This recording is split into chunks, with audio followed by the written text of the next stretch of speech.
and welcome to Fair Talk by Fair Farms. My name is Amanda Higgins. Today I'm most excited to be joined by a wonderful guest, a Tasmanian producer, a respected policy expert and an advocultural advocate, the Chair of FarmSafe Australia, Felicity Richards. Felicity, welcome. Thanks so much Amanda. for joining us. It's lovely to be here. Thank you. Felicity, to kick things off, I'd like to share some really sobering statistics, ones which you know all too well. In 2023, we had a historic low of 32 farm fatalities. But in 2024, that figure more than doubled, 72 lives lost, the highest number in more than 2 decades. And since 2020, close to 300 fatalities have been recorded on Australian farms. As someone working on the ground and at a policy level, how do these figures resonate with you?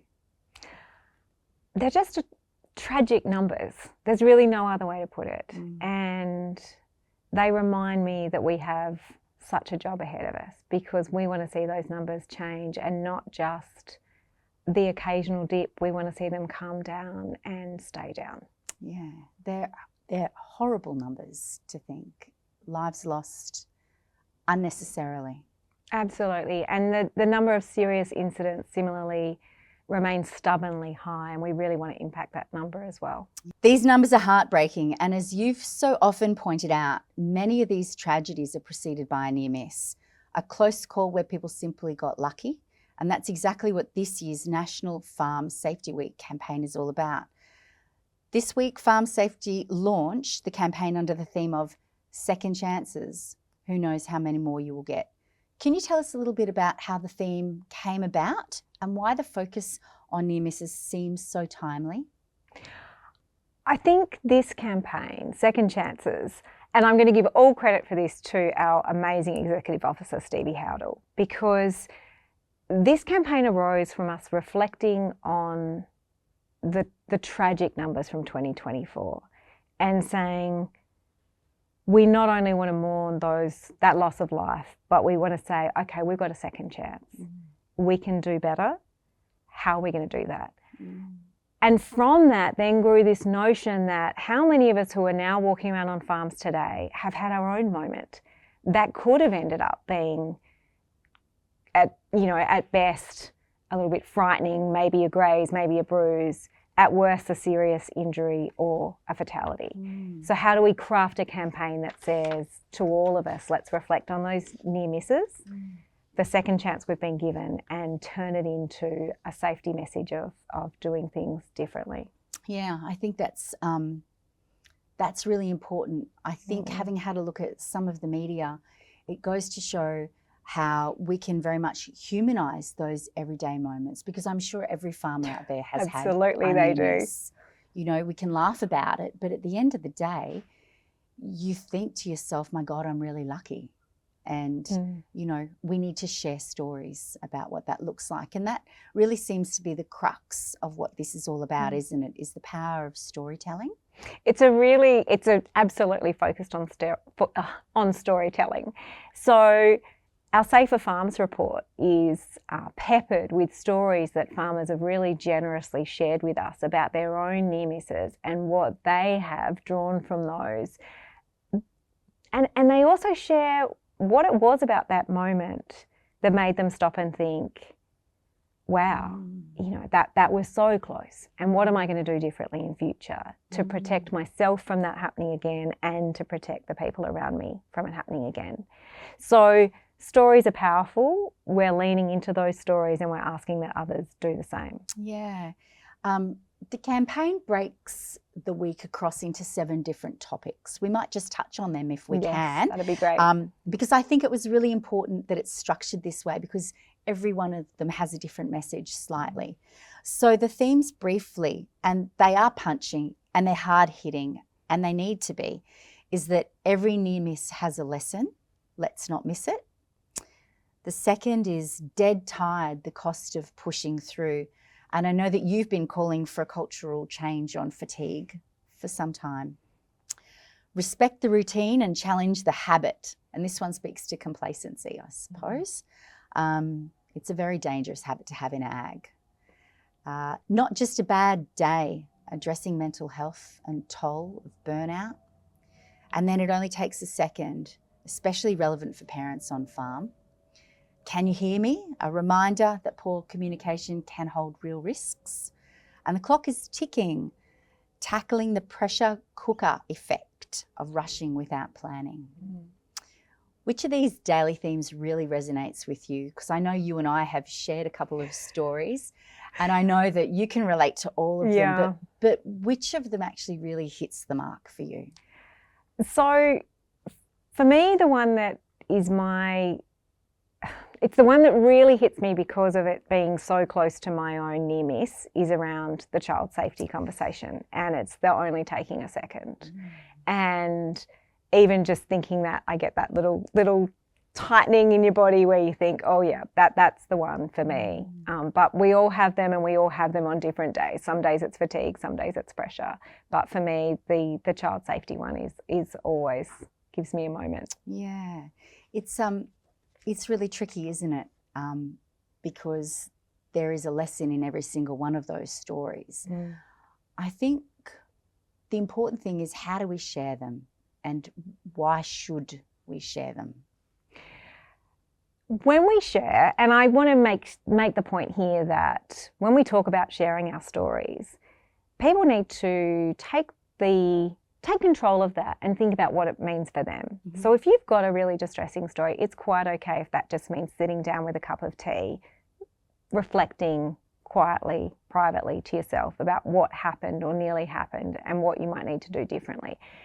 If you feel that it's okay with you to do so, sharing with your team, your family member, even sharing with your community, jumping on social media if that's your gig, is fantastic. But whatever it is, it's taking that reflection and thinking about what you're going to do differently in future.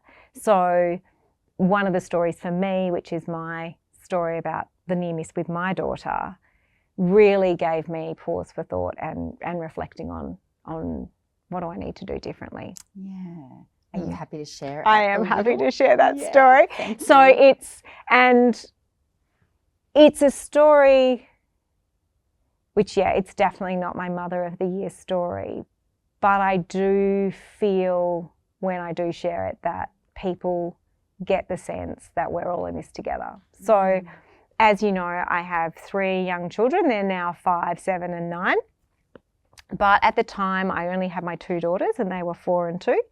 And I was brushing my horse. And I think you mentioned you're familiar with horses. So my focus is all on, we're having this lovely little moment with the girls, and I just need to make sure that they're safe around the horse. They already know, even the 2-year-old knows, you don't walk behind the horse, you come up to the shoulder. So I've got the hay there, and we're having this, picture perfect farming moment, mother and children. Farm life, how beautiful. Yeah, exactly. Yeah, it was totally Facebook worthy. Yep. And then my 4-year-old turns to me and says, "Mum, Esme's in the trough." And I looked, and I think 5 metres, not much more than the distance between you and I now.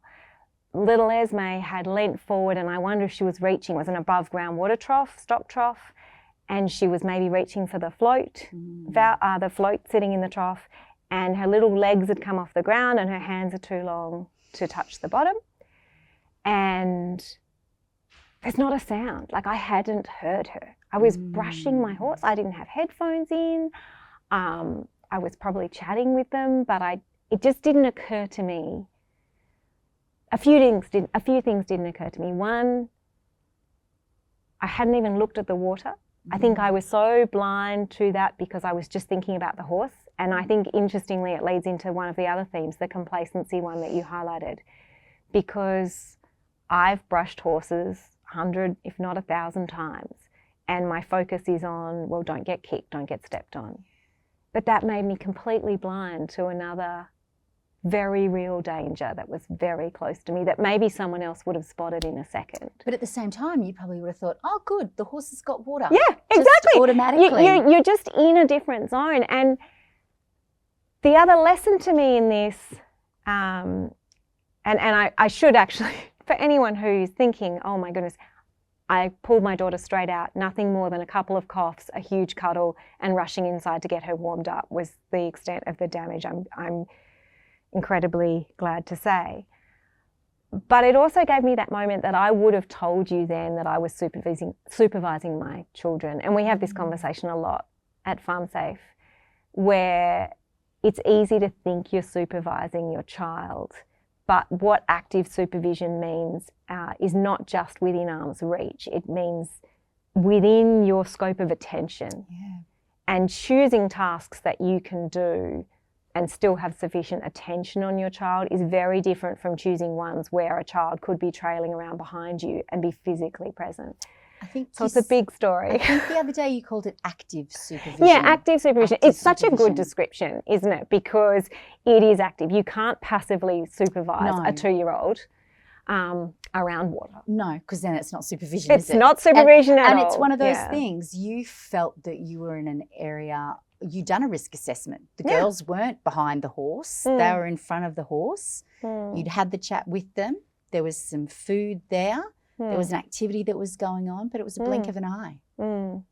Mm. And so we talk about shame, we talk about fear of recrimination. It's made me acutely aware that my husband and I, with our very small team on our beef farm, if you can create a space where you can share your stories, hopefully it means your team's empowered to do the same thing. Mm. Because it is big to share those moments where you're embarrassed or really Yeah, you deeply feel ashamed. You feel like you stupid. let someone down, or you did something stupid. You know, sometimes our near misses are frankly hilarious because they're just that real moment where you think, wow, what was I thinking? Yeah. But you do have to try your hardest, I think, as managers to step up and let your team know that it's okay to share those moments. Yeah, and I think the Australian way is to kind of laugh it off or she'll be right, mate, or geez, wasn't I lucky kind of stuff. But really there's much more to the narrative than that. And I think that's been reflected in the Safer Farms report, that this is really about moving the needle, turning the dial, changing the narrative around it. So the sharing actually is the lesson of what not to do, because it could have ended up entirely differently. Yeah, it could probably have ended up without me sitting here with you today. And as you say, not all stories are like that, and sometimes they are funny, just in the ridiculousness of the situations we find ourselves in on the farm, and that's okay too. That's right. You They know? always said don't walk with animals and kids, right? Yeah, exactly. My dad likes to say, kids and dogs, who'd have them? Yep. And I really understand that now. I've got Yep. kids of my own. But yeah, you can have a chuckle. There's nothing wrong with that. The way you share with your team is totally personal. What we ask is that you are sensitive to others and that you say, what am I going to do with this information? Just don't let it end with the laugh. Take it the next step and say, okay, now what are we going to do to make sure that that particular thing doesn't happen again? Yeah, that's right. It's about changing that culture, having the leadership to have that conversation to change the culture, because it might just be that genuine conversation that you have with the rest of your team that actually then does end up making it not reactive but being proactive in future, that can make all the difference. So you and your husband run a beef farm in Tasmania and you've got a small tight-knit team. What is it that you have implemented personally on farm that's worked for you?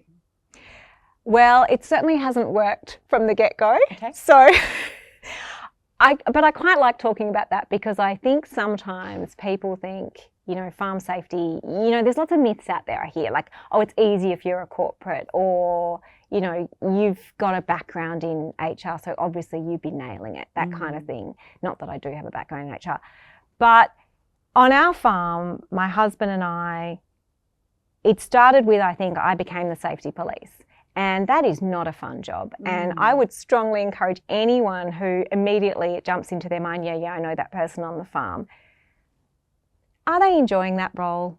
Is that potentially really just putting all the responsibility onto one person? It's a lot of pressure. In a really, yeah, it is. It's a lot of pressure. pressure. It's a lot of responsibility. You're the and fun police too, yeah, right? totally the fun police.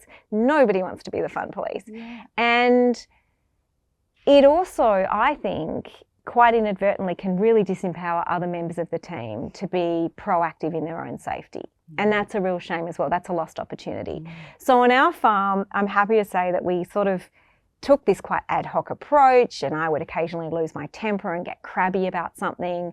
But then again, I'm not the operations manager, so I also sometimes didn't have the insights into the way the farm was operating to really make a good call about what was a safe practice and what wasn't. So we go through this mess, and eventually my husband said, I think we should ask in a man called Phil John, who is a former workplace inspector in Tasmania, who's now since retired from that job and very kindly came on as an independent consultant to do some work with us. And Phil has been a lifesaver because he brought in these fresh eyes. He took the burden off Mark and I, and off me in particular, to be the safety police. And he empowered everyone. So as you said, we've only got a small team. We have 3 casuals working with us on one property. We have 2 permanent staff on another site. We have quite a few contractors who come through and work with us. And Phil started with a big conversation with Mark and I about what our concerns were, and he identified what he thought were some of the biggest risks in our farm. So obviously cattle handling is a big one, but we also do a fair amount of work with tractors.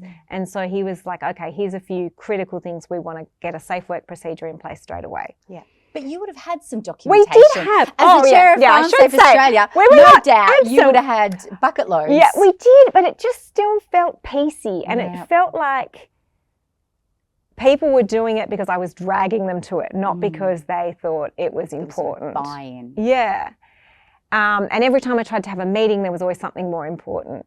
Phil comes in, talks us through, has a look at the documentation I already had, actually does some pruning back, and he's like, Felicity, it's okay to keep it really short and simple. What we need is the heart of the issue. We don't need a big narrative around it. Then he reinducted us, and he did that from the top down. He was like, right, Felicity and Mark, you're being reinducted into your own business as well. That was really powerful. He has followed that with an audit, and he actually went all over our farm, accompanied by various staff members, which gave them an opportunity to have a really candid conversation about things that were maybe bugging them and that they needed to perhaps voice to someone who was a little bit away from Mark and I, and Phil could then report back to us. It's always hard, isn't it, when you're married to the other. It is. I mean, to come to me and say, oh, by the way, the boss is being annoying, well, actually, that's my husband, or vice versa, is a bit awkward, whereas Phil gave them that safe space to talk to a third person.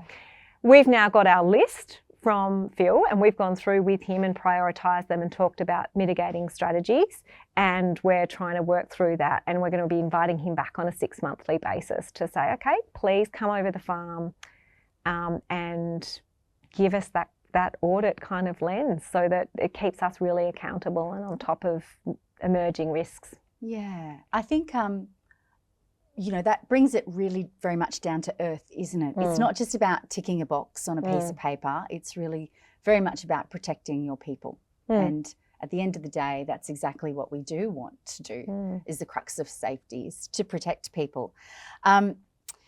So from what you've learnt about the campaign and what our viewers need to try and understand is that the power is in the storytelling and that there is a safe space to do that. Are there any stories that you think, or any places and spaces that's a more ideal time to share those stories? I think you definitely want to hold on to your story and reflect on it in a moment. As much as we can as employers, I think it's good to try and get people to report as quickly as possible. But I'm conscious that you want to do that being aware that it may bring up genuine trauma for people, and they might need some support around them. So you've got to put a few things in place. I think you do want a workplace culture, indeed a farm culture, because sometimes near misses happen to family members and visitors. You want a farm culture that says, I can speak up as and when it happens. Yeah. Not afraid. Not afraid. Not afraid. And I know that I will be listened to. I won't be shamed or judged for what happened. But I also know that I'll be empowered to be part of what the solution might be. So if it means there needs to be a fence somewhere or a sign somewhere or a bit of terrain that we say, actually, we're not going to drive there anymore. That was a bad call. We shouldn't have let the ute go onto that particular bit of the bank. We're just going to say that's out. So you empower people to be part of those solutions.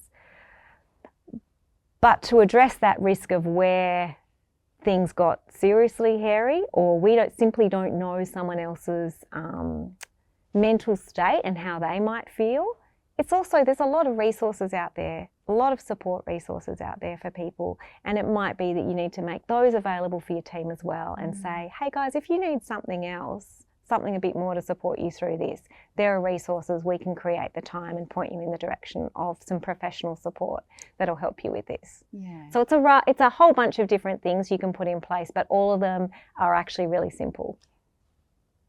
Is the first and the most practical making sure that it's okay to have that conversation? Oh yeah, I think 100%. Yep. If you don't have the groundwork right, and someone feels like they're going to get into trouble, they're never going to come forth, are they? And you don't know what that then brings. So the first piece really is making sure that it's a safe space. Yep. Everything flows from that, 100%. Yeah, it does. Felicity, you mentioned something earlier about, we've said, a staff member doesn't want to mention it because they're going to be fearful about getting into trouble, or they're going to feel like an idiot, or someone's going to make fun of them. But particularly in the instance where it's the owner that's made the mistake, often there can be a sense of shame around, particularly when it's a really genuine scare. How do we move through those feelings and emotions of vulnerability and shame when it comes to that? What I think is really empowering in this time is that this conversation is happening across so many different industries. And so I think as agriculture, we often hold ourselves apart and say we're different. And in some ways, we totally are. We are different in the best possible ways. Really cool. But it doesn't mean we can't reach out to other places that are looking at vulnerability and looking at crafting cultures that encourage sharing safely and learning from those experiences. And I think we can do that. It probably often does start, if you're the owner or the manager, with finding that courage in yourself, as you say. Because unfortunately, while you might be the one who's feeling particularly confronted by your own stuff up, you finding the courage to share that is so meaningful for your new or particularly younger staff. Because once you do it, if the boss can do it, and you know that saying, the standard you walk by is the standard you accept. This is kind of like the standard you're prepared to lay out there for others to look at, is the standard that they will feel safe with as well. So it's a big job, and you take it on your own pace. Yeah, exactly. It's a big responsibility because I think at the end of the day, we don't intentionally go out to cause damage to ourselves or damage to others. It's because there's a pressure, or because there's a tiredness, or because of a time constraint, or perhaps it's because we're complacent, because it's the way we've always done it, instead of looking at things with a set of fresh eyes. And we spoke the other day about perhaps maybe dragging the newest person on farm with you. Such a good idea. You just don't, there are risks that you just are blind to every day. Yeah, you can easily sort of find yourself thinking, I know this place like the back of my hand, and you do, but sometimes you miss something that is standing out to your new person, and they're thinking, gee, that's, it's a bit weird, a bit off. And if we don't create the environment for them to say, why is that, why is that gate still, Yeah, should it be like that? Yeah, should it be like that, And the other thing I think we have a bit of a tendency to do is I do think it's letting ourselves off the hook when we tell ourselves, well, the pressure was so great, I had to do it that way, or, I had to push through. And it's a badge of honour. Yeah, we do. Which is really bad. Yeah, we are bad for that. And we're bad for I think, letting ourselves treat that as a badge of honour and refusing to maybe look a little more closely and say, we did have choices there. We did have choices, and if we really examine our decision there, perhaps there were choices that we refused to create and act on. So it's hard going. And all I would just say to people is you're not alone. We're all doing it, and probably, we're all stuffing it up and having to pick ourselves up and say, oh, whoops, I'm going to try again. But if we do it together, and agriculture, we are good at doing stuff together. We are good at rallying round. And so if this is a cultural change that we need to rally round, let's do it. That's right. And it's not just a one-off message. This is an ongoing message that we need to keep reminding each other of as well, because we certainly don't want to see statistics like what we did back in 2024. No. Those numbers have got to come down. It's time to shift the needle. 100%. Yeah. Because you said it best, Felicity, the difference between that was close and that was fatal can come down to one moment, one decision. To our viewers, this is a national call to action. If you've had a near miss, don't just move on. Talk about it, learn from it, share it, protect your team and protect your family. Felicity, there are some great resources out there, like you had said earlier. The Safer Farms Report 2025 is pretty amazing. It's got heartfelt stories all of the way through it. From that perspective, I'd like to say it's been an absolute pleasure having you on Fair Talk. Thank you for your leadership, sharing your experiences and committing a safer farm for Australian farmers.